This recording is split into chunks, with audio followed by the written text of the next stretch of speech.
мэдээ. Нийслэлийн иргэдийн төлөөлөгчдийн хурал сар бүр хуралддаг болжээ.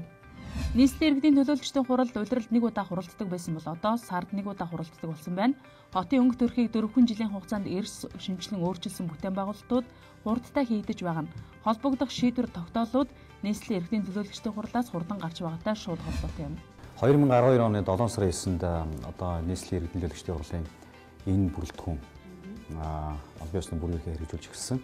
За үүнээс хойш бол нийтдээ одоо том хурал гэж ярьдаг бид нар тийм ээ. Одоо нэгдсэн шууд телевизээр дамжуулдаг зөвхөн Улаанбаатар хот үдэггүй Монгол Улсын хэмжээнд дамжуулдаг олон нийтэд мэдээлэл шууд хүргэдэг энэ нэгдсэн хурал нь бол нийтдээ 45 удаа болсон байна.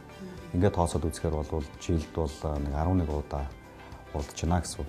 Тэргүүлэгчийн хурал нь бол нийтдээ 83 удаа болсон байна. За энэ тооны цаана юу байна вэ гэхээр хурал маань тогтмол болж байна. Асуудлуудаа шуурхаа шийдвэрлэж байна. Иргэд олон нийтэд хамгийн гол нь мэдээлдэг, шуурхаа мэдээлдэг. Эргэж болж байгаа болохгүй байгаа хариугаа иргэдээс авдаг юм болжээ гэсэн. Иргэд олон нийтийн эрх ашигын төлөөх шийдвэрүүдийг хурдан гаргахын тулд нийслэлийн иргэдийн төлөөлөгчдийн хурал улиралд нэг удаа биш харин сард нэг удаа хуралдах шаардлагатай болсон байна. Энэ ч үднээсээ сард хуралдаж нийслэлийн орчин суугчдын эрх ашигын төлөөх асуудлыг хурдан шуурхаа шийдвэрлэж мэдээлэл олон нийтэд нээлттэй хүргэдэг жишийг тогтсон нь онцлог сайн мэдээ юм.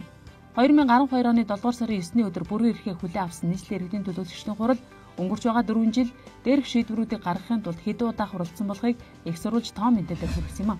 За одоо томоохон орон сууцны чиглэлийн, гэр орон дахин төлөвлөлтийн чиглэлийн, хотын одоо бүтээн байгуулалтын чиглэлийн гол шийдвэрүүдийг гаргасан.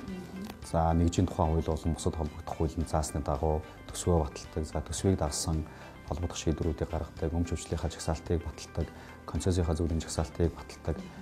За түүнээс гадна бол иргэдэд одоо хямд өртөгтэй орон сууцаар хангах чиглэсэн ийм төсөл хөтөлбөрүүдийг бол төлхөө баталж гаргасан байгаа. За мөшөө бичил бизнесийг дэмжих чиглэлийн хөтөлбөрүүдийг бас баталж гаргасныг бол иргэд маань сайн мэдж байгаа.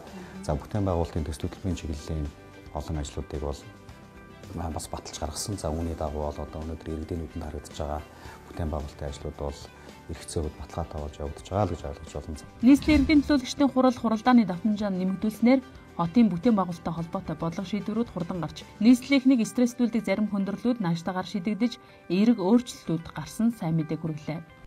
Сайн мэдээ.